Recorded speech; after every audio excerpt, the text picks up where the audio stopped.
Dear Chachara, hello my friend, and welcome back to the Changeling's Call. It's been a while since my last one. My kids and I all caught a summer cold, but I'm doing a bit better now. So today we'll be getting into chapter 13, Two Good Deeds. This one is average length about 11 or 12 pages, and I'll try not to go too fast this time. Okay. So, Two Good Deeds. The next day, everyone rose at daybreak and breakfasted quickly on bread and cheese before breaking camp. There was an air of excitement since this next part of the journey would be more unpredictable. Shayla seemed as excited as if her mom would be waiting right on the other side of the veil. Finally, they were ready, and Finn explained how to cross into the human realm. You simply need to climb the tree just here, where this burrow is, and before you reach the second branch, you will find yourself transported. They lined up with Orla going first. She didn't feel anything as she reached the border, but then she looked down and didn't see her friends. Not knowing what else to do, she climbed to the second branch and waited. A moment later, Danny came up, his body appearing bit by bit. "I think we can jump down," he said, and they did. Soon the whole party had successfully made their way, with Aiden and Finn coming last. Since they didn't have a specific destination for this quest, they had decided to go to Orla's hometown of Ballyshannon, since Shayla wanted very much to meet her mother. Along the way, there were 2 other towns where they could stop and see if there was anyone in need. Since they didn't know what would constitute a sufficient good deed, the plan was to help as many people as possible. One potential pitfall that plagued Orla's mind was the fact that most people she'd met would not accept help from a stranger, especially without paying them. Most people didn't want to help a stranger without getting something in return, so an offer of help for no fee might be met with suspicion. And Orla worried that charging money would negate the benevolence of the good deed. But they would just have to take Danny's plan of keeping an eye out for opportunities. The landscape here in the human world was depressingly changed from the land they just left. Where there had been a lush forest, here all they could see for acres was tree stumps and chaparral. Without the trees, there were fewer animals too, mainly birds and an occasional deer. They were about a day's walk from the nearest town, a village so small it was just a dot on the map called Braden Moor, by the River Black. Aiden was looking at the tree stumps with an expression of concern. "Orla, why have so many trees been felled?" Orla frowned. "I can't be certain, but most of the forests we've lost have been the work of the English. They are forever building more ships. There's not much we can do. The forests belong to the king, but he could never have enough soldiers to protect all these acres of trees." Aiden did not look impressed with this explanation. "Maybe we could do something about it for your good deed?" Orla thought it rather endearing that he wanted to save the trees, but she kept her expression neutral. "We could try, but even if we do catch the loggers in the act, they will probably far outnumber us." Aiden did not reply, but he looked thoughtful. By midday, they had reached the end of the cleared acres and were happy to see what looked like a part of the River Black.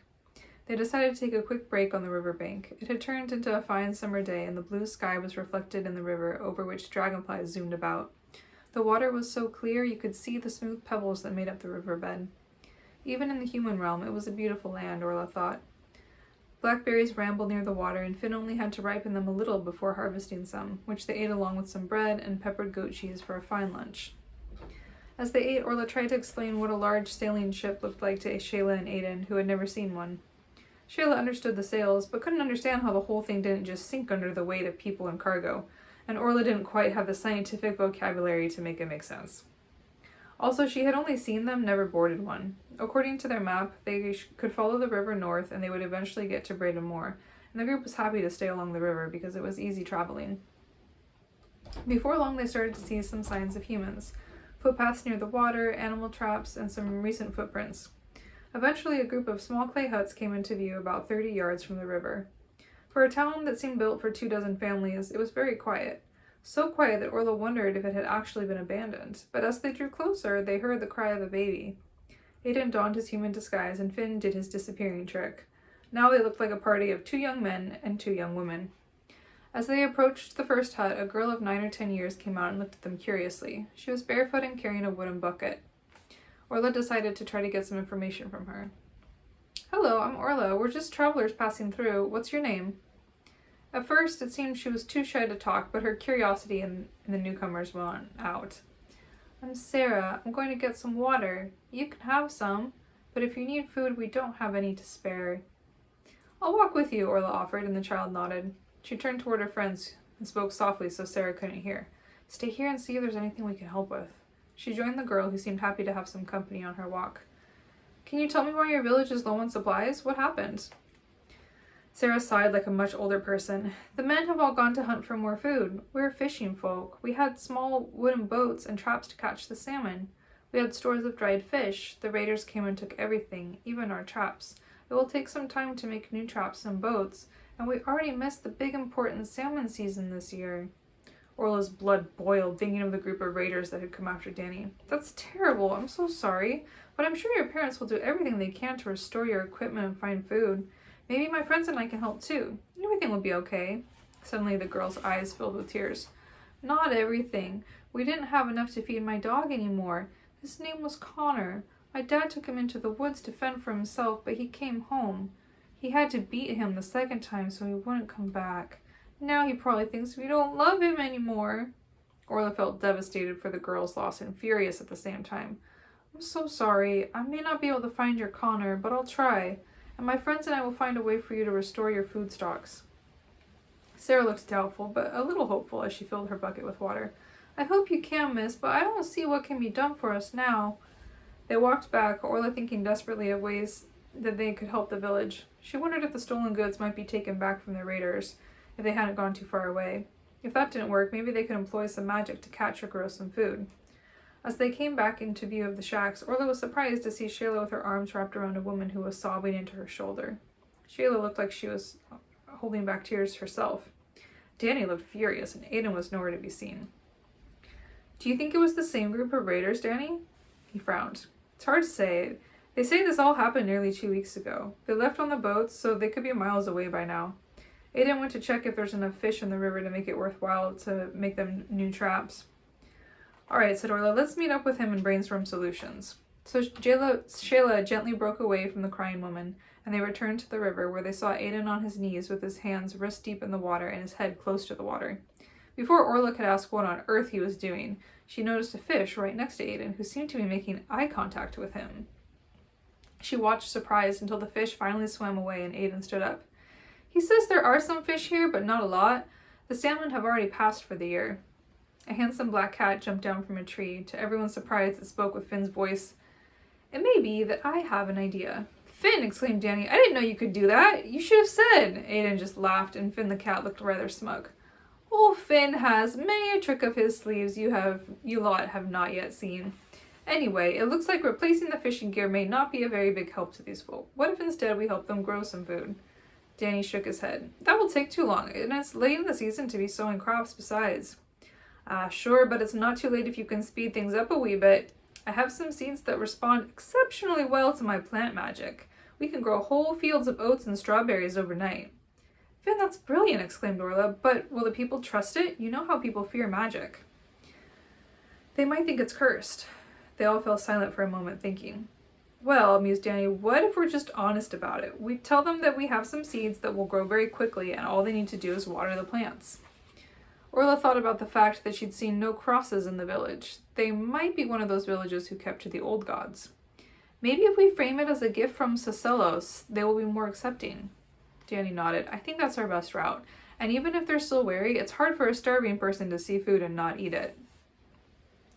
So they went back to the village, and this time word had spread. So there were several women outside talking. They introduced themselves as Shannon, Mary, and Aisling. Orla spoke to them. "Can you lend us some tools for tilling the earth? We have seeds which are a blessed gift of Sacelos. They will grow oats and strawberries faster than you've ever seen. We want to give them to you so that your families can survive until your men return." The women looked at each other, surprised. "That is hard to believe, but if it is as you say, that would be a miracle. We are not farmers, but we can bring you some spades." While Shannon and Aisling went off to find tools, Mary walked with them to a plot of land near the river that had good drainage and might make a suitable plot for fields. The other woman came back with the tools as well as a pack of curious children. Orla explained again about the seeds, and she saw the children's eyes light up with hope and excitement. Danny demonstrated how to make a furrow for planting, and all of the children rushed to help. Those without a tool found scraps of bark or even just used their hands. After a couple hours' work, the field was covered in uneven, messy furrows. Danny looked at Orla and grinned. It was terribly done, but it had been done, and that's all that mattered. Carefully, Orla handed each child a few seeds and told them to hold them tight and whisper encouragement to the seed. The children took her very seriously, and she even heard one of them singing softly to his little fist. Finally, they planted the seeds and began carrying water from the river to water them. Sarah was the most enthusiastic helper, running so fast with the water that there was not much left in her bucket by the time she got to the plants. Having something purposeful to do changed the mood in the village greatly.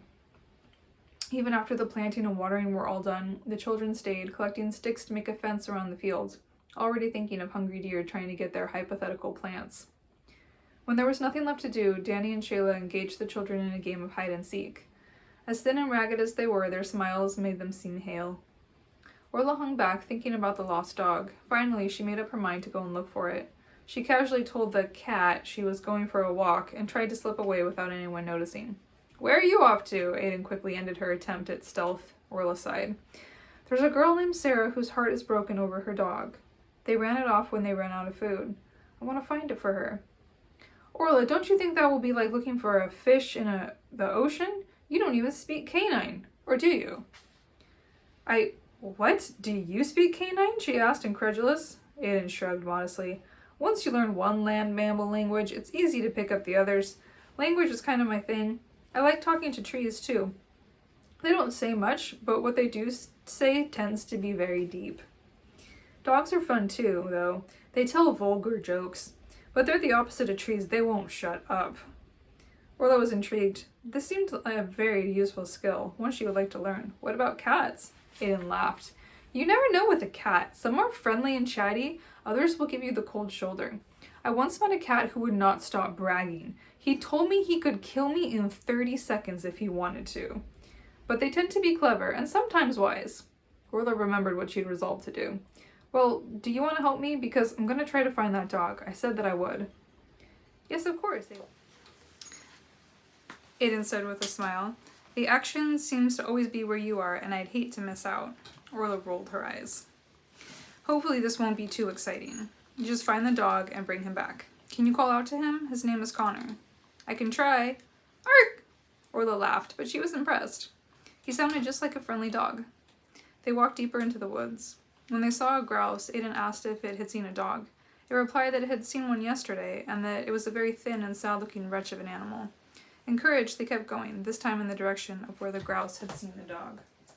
However, the shadows began to lengthen, and they still hadn't found Connor. "All right, let's head back for now," suggested Orla, trying not to sound as disappointed as she felt. "Don't worry," assured Aiden. "I have another idea to try after dinner." They returned to the village to find the children gathered around Shayla while she told real fairy tales. Danny was making soup in a huge cauldron borrowed from one of the houses. It looked like he had used all their stores of dried meat in the soup, but Orla couldn't blame him. She wished she could lay out a feast for these people. The woman brought out floor mats, bowls, and utensils, and everyone ate gathered around the cooking fire. Mary passed out cups of an herbal tea she'd made that was sweetened with some crystallized honey she'd been saving. If working on the garden had enlivened the children, having a full meal transformed them. The women seemed more relaxed, and Orla noticed a few more smiles and jests from them. Someone produced a lute, which Orla was surprised to see in this poor village. And she was even more surprised to learn that several of the women knew how to play it, as they took turns performing songs, as they said, to thank them for the meal. Orla wanted to sing for them, but she was still untrained in her musical power and was worried she might accidentally put them to sleep. Soon, the women with small children went back to their huts, then the older children, and finally the older woman with no children said goodnight, and it was just the four of them again. Finn leapt down from the tree he'd been resting in and turned back into himself. "That was very kind, but I don't think it was enough to win Orla her wings. Now we've no food left for ourselves," he said a bit grumpily. Orla shook her head, baffled by his selfishness. "Can one of the fair folk even die of hunger?" she asked. "No, but it's still not very pleasant to be hungry, is it? We'll have to find a market." He gathered up a pile of stones and then put them in his pocket. He turned the pocket out and out poured a pile of gold coins. "Wow!" exclaimed Danny. How did you do that?" Finn smiled. "Oh, it's just leprechaun gold." Shayla frowned. "That's not very nice, Finn. We came here to help, not lie to people." "What's wrong with it?" asked Orla. "It looks like gold to me, and even if it's not, surely whoever we give it to can use it as gold, right?" "Wrong," explained Shayla. "In a day or two it will turn back into rocks." All right, said Finn. "We'll have to catch some fish then." He took out some materials and began making lures, and Danny joined him. Shayla went to go talk to one of the village women. Aiden caught Orla's eye and motioned for her to follow him. They made their way to a clearing far away from everyone else. I thought of something else you could try. You can sing. Sing out the dog's name. Sing to him of his home and the girl who loves him so much she can't bear to lose him. It may not work, but it can't hurt to try. Orla nodded. That's a good idea. I'll try it. Are you going to go back to camp? Aiden sat down and got comfortable. Of course not. I don't want to miss your singing. Trying not to feel self-conscious, Orla turned away from him and focused on the rising moon. She thought of the girl Sarah and of the warmth of the village when its people were happy. She thought of the love between a child and their dog, and she began to sing. When she'd sung all she could think of, she fell silent, then sighed. There was still no sign of the animal. Aiden stood up and clapped softly. That was beautifully done. Orla frowned. It didn't work. Aiden shook his head. You don't know that. It could be that he's far away and it's taken him a while to make his way back here. Come, let's go back. They returned to find their friends asleep and gladly joined them, exhausted from the day's efforts. Orla was dreaming that she was a child again, back at home, and her mother was forcing a bath on her. She was cleaning her ear vigorously while Orla tried to escape. She woke with a start and realized that she was being enthusiastically licked by a large, rather mangy-looking dog. He was not a handsome animal, but his face was so kind and loving you couldn't help but like the creature immediately. Connor, haha, you must be. Welcome home. Orla set off at once for Sarah's hut with a happy dog at her heels. She knocked on the door and Sarah was the one to answer. Think someone's been missing you, Sarah. Sarah's eyes widened, disbelieving as she saw Connor. The big ugly dog wagged his tail so hard his whole body shook, and he began licking her face. Sarah wrapped her arms around his neck and began cooing his name, grinning with her eyes full of tears. Oh, Connor, oh my boy, my Connor, I love you. Orla got a little teary-eyed as well, seeing how excited the two were to be reunited. This was definitely the best thing she'd ever done to help someone, and yet it didn't seem like enough to end their quest. Remembering the food project, Orla made her way back to where the crops had been sown. As she got closer, her heart soared. Some of the children had already woken and come straight outside to see if the seeds really were magic. Indeed they were. The oats were high and ready for harvest. The strawberry plants spread out beyond the makeshift fence and were dotted with thousands of jewel-bright fruits the size of eggs. If nothing else improved, the villagers would have oats with berries or berry preserves for months. She knew that the woman would be able to come up with a variety of dishes even with just 2 ingredients. Aiden, Danny, and Shayla joined her and took in the sights of their success. Well, mused Shayla, does this mean our quest is finished already? Orla shook her head. I think we're going to have to do more than find a dog and grow some strawberries. My guess is that I'll have to save a life. She hadn't thought of this before. It had just come to her. But now that she heard the words out loud, it sounded like the kind of task that would be expected of her if she was to be trusted with magic powers. I suppose it's time to say goodbye then, Danny asked, a little regret coloring his voice. Yes, Orla answered, trying to sound enthusiastic. On to the next challenge. They said their farewells, and the women were in a state of panic because they wanted to give them fitting gifts to thank them. But of course they didn't have much to give. Shannon gave them a vest she had been making for her husband, which turned out to be a perfect fit for Danny. Mary gave them each a necklace made of large stone beads threaded onto a leather strip. The beads were highly polished river stones that looked just like the skin of a salmon. This is the mark of our village. We all have one. You will forever be welcome here as one of us. Orla got one last hug from Sarah and an unsolicited lick from Connor. She took one last look at the villagers, so different from when they arrived, and couldn't help feeling herself glow with pride. And that's the end of chapter 13. Thank you so much for reading with me today, and I look forward to seeing you for chapter 14. Fun!